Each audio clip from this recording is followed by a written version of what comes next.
Ys X Nordics came out about a year ago in Japan for the PlayStation and Nintendo Switch.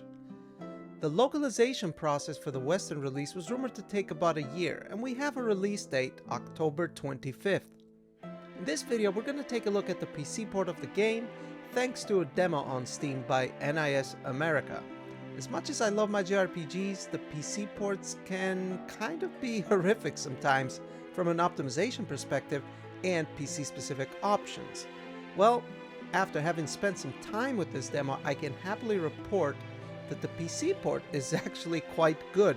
So let's check it out, shall we?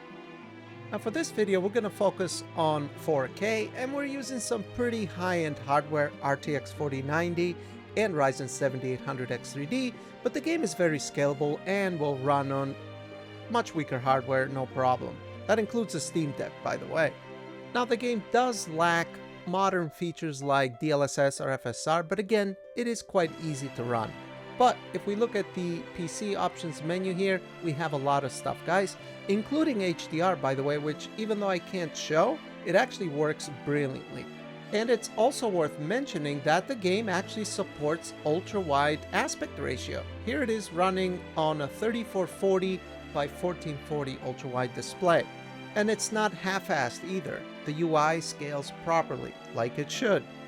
I'm very happy about this. Another thing that's worth mentioning as well is that the game is actually very mouse and keyboard friendly. You can navigate the menu using your mouse, unlike most JRPGs, even some Western AAA games actually, which seem to be designed around controllers. You have to use Q and E to go through the tabs. Here you can use the mouse for anything, no problem, the way it should be for a PC port of a game. You can also rebind all your keys, which is great, guys. I love to see this because even Western AAA games sometimes don't let you rebind all your keys, or they have strict limitations. No, this is a PC port done right. It's definitely worth mentioning. Now let's get back to the rest of the settings. We'll take a look at the graphics tab. Here you have a lot of stuff from depth of field, shadow resolution, shadow filtering, super sampling, all kinds of stuff. To start off, since we're using very powerful hardware, we'll go ahead and max out everything. Now these games can look kind of alias sometimes, and what you can do is you can either increase the resolution scale or use MSAA, multi-sample anti-aliasing, ×2, ×4, ×8. For starters, we're going to leave that on default and max out every other setting. And here we are, guys. We've loaded into the world. This is towards the beginning of the demo. And at 4K maxed out settings, we're getting close to 300 frames per second here in the town on an RTX 4090 Ryzen 7800 X3D.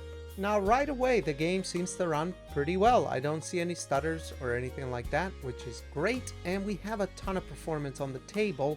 We can try to increase the multi-sample anti-aliasing so that we get a bit cleaner jaggies. Let's try 4 times MSAA. We were getting 270 FPS looking at the tree, and now we've dropped to 120 FPS. But as you can see, the jaggies look quite a bit better on the tree. Again though, it is costly. But let's go ahead and make it look a little bit cleaner. We'll turn on sparse grid super sampling and transparency multi-sampling. It dropped us from 120 to 95 FPS. Do you guys see a noticeable difference? I don't know, to me it looks like with a 4 times MSAA and spare grid and transparency multi-sampling, it does look a bit cleaner. But again, I'm just showing here what you can do and how far you can take things. For now, we're going to stick with 4x MSAA and sparse and transparency multi-sampling turned on. Another thing that I'm also going to do is actually set a 90 FPS cap with Rivatuna Statistics Server, and that should keep us locked at 90, which it does. It's extremely smooth, guys. And another thing I did, in case you haven't noticed, is I maxed out the field of view slider so that we can see more around us, and this is perfect. I mean, the image quality is perfect. It's also worth mentioning, because I know there's people that usually don't like a lot of cutscenes and being interrupted in a game. So the beginning of this game has had a lot of cutscenes, just so you're aware. I don't know what happens later on, but there is quite a bit of cutscenes happening. But let's go ahead and jump into some combat. So the combat is actually quite a lot of fun. You do get a couple abilities in the beginning, and there's also partner abilities. We're actually playing using a controller right now. I'm going to also check the game, see how it plays with a mouse and keyboard. I have a feeling it's going to be good just because they've put in a lot of effort to make sure that the mouse and keyboard can be used the right way in this game. So I would suspect it works really well with that as well. And we're getting a locked 90 FPS, but I think I might want to try to aim for 120 though. Let's try that. So I went ahead and changed the Rivatuna statistics server from 90 to 120, but we're actually not able to maintain 120. If you remember, once we turned on those two additional, the transparency setting, and the other one, I forget exactly what it's called, we weren't able to maintain 120. So I think the only way we can do that really is if we drop from 4 times MSAA to 2 times MSAA, which still should look really good. Actually, the developers themselves actually recommend you use 2 times. Going up above that will be a lot more costlier. So there we go. We're going to go 2 times MSAA, leave the other 2 on, and it should look nice and crisp, and it actually really does. I don't see any jaggies or flickering, and we're locked at 120, baby. Look at that. 120 average and 1% lows. So yeah, that looks perfect. Looks great and feels great.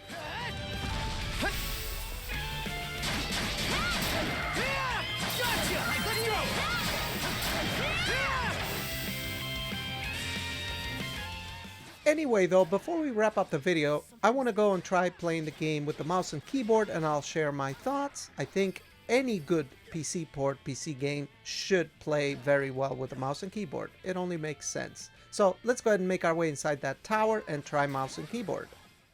Well guys, I've been hacking slashing my way inside this tower, so it appears to be a dungeon, probably with a boss at the end to complete this quest.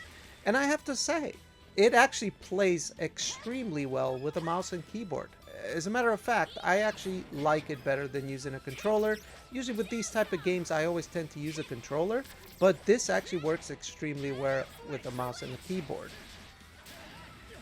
It basically amounts to the way they have the controls mapped for the special moves. You have to hold the trigger or a bumper, right bumper, to do special moves, personal special moves. Then you have special moves that are tied to both characters, and you can also swap between the characters. With the mouse and keyboard, to me, that actually feels a lot easier. And I also use what's called a wireless MMORPG mouse, which has 1 through 9 buttons on the side, so I can press it with my thumb. And that's how you do your special moves. Press 1 through 4, I believe. You map it through that.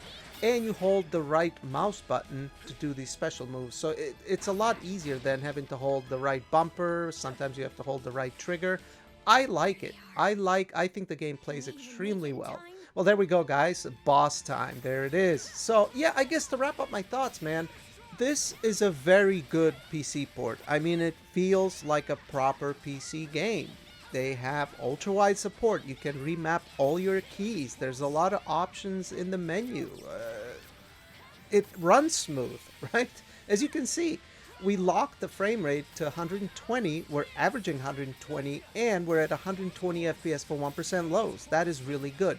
That's a sign of a properly optimized game. And it's also a very scalable game, as I showed. I mean, yeah, we're using a 4090 at 4K, but we're also getting 300 FPS there. We were getting without the MSAA. So you should be able to run this game on even older GPUs, no problem. I don't think you'll have an issue with that. I also briefly looked at it on the Steam Deck. It runs pretty well. I had to lock it at a 45 FPS, and it was fine. It ran fine. So yeah, I mean, I think if you're remotely interested, check out the demo and let me know down below what you think, and if you tried it with a mouse and keyboard, and what you think. So I think it's good. Good job.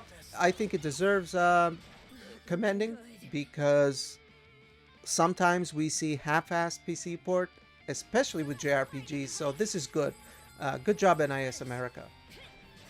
I hope that the demo is representative of what the final game will run like. It more than likely is. I'm not sure if I'll get to check out the final game when it comes out, right when it comes out. It depends if I get access to it, I definitely will. If not, if I have time, I will do a follow-up. But the demo is really good, very promising. Good job, NIS America, like I said. But anyway, that's going to be it for this video, guys. We got the boss. Give the video a like if you liked it, and consider subscribing. Peace! Wow. What in the world? That beast was anything but normal. Hey! Daddy! Sash! Thank the stars! You're not hurt, are you?